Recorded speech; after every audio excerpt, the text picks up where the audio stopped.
ఉన్నాయండి. ఓకే. వేల కంపెనీస్ ఇప్పుడు సేమ్ అదే ప్యాటర్న్ రన్ చేస్తున్నాయా? అంటే అది డిఫరెన్షియేషన్ ఏంటి? Because that is not our responsibility. Because ఇన్ని వేల కంపెనీలు కూర్చొని ఎవరెవరు ఏం చేస్తున్నారు, that is the responsibility of investigation agencies and ministry of corporate affairs. Okay. Already ఇప్పుడు FDSA ఉంది కదా, federation of director sellers association. ఈ అసోసియేషన్ ఏం చేస్తుంది, కంటిన్యూస్ గా ఇలాంటి కంపెనీస్ అన్నిటికి ఒక గ్రూప్ క్రియేట్ చేసి కొన్ని గైడ్ లైన్స్ ఇచ్చి బెటర్ గా ఆపరేట్ అవడానికి అవకాశం క్రియేట్ చేస్తుంది. ఓకే. సో ఆ గైడ్ లైన్స్ కంపెనీ ఫాలో అవుతుందా లేదా అనేది వెరిఫై చేసుకోవాల్సిన రెస్పాన్సిబిలిటీ ఎవరిపైన ఉందంటే డిస్ట్రిబ్యూటర్ పైన ఉంది. ఓకే. ప్రీవియస్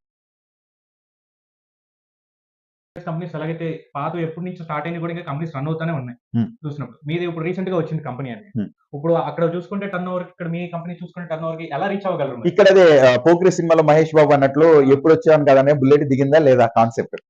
సో అంటే నీ ప్రొడక్ట్ లో దమ్ముందా, అంటే నీ ప్రొడక్ట్ నిజంగానే క్వాలిటీ ప్రొడక్టా, నీ ప్రొడక్ట్ మార్కెట్ లో ఏదైతే మిగిలిన పీపుల్ ఫేస్ చేసే ప్రాబ్లమ్ కి సొల్యూషన్ ఓరియంటెడ్ ప్రొడక్టా కదా, నువ్వు టైం టు టైం నీ డిస్ట్రిబ్యూటర్ పేఅవుట్స్ ఇస్తున్నావా లేదా, రైట్. సో నీ ప్రొడక్ట్ లో ఆ క్వాలిటీ ఉండి నువ్వు కనుక నీ డిస్ట్రిబ్యూటర్ కి టైం టు టైం పేఅవుట్స్ ఇస్తున్నావు అనుకో, సో డెఫినెట్ గా నీ company it's not about statistics అంటే టర్న్ ఓవర్. ఇవాళ మనం స్టార్ట్ అయ్యి ఎప్పుడు 30 సంవత్సరాల నుంచి ఉన్న కంపెనీతో కంపీట్ అవ్వాల్సిన అవసరం లేదు.